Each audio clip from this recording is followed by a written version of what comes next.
పదములు పడదామనుకుంటే మారుతి చరణాలొదలడు పదములు పడదామనుకుంటే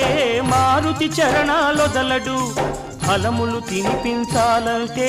పాపం శబరికి బెదురు ఫలములు తినిపించాలంటే పాపం శబరికి బెదురు పాదం కడగాలనుకుంటే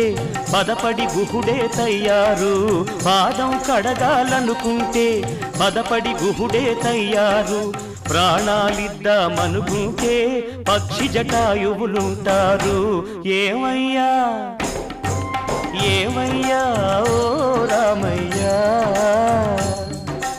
ఎల్లా సేవించాలయ్యా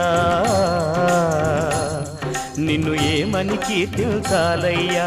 ఏమయ్యా ఓ రామయ్యా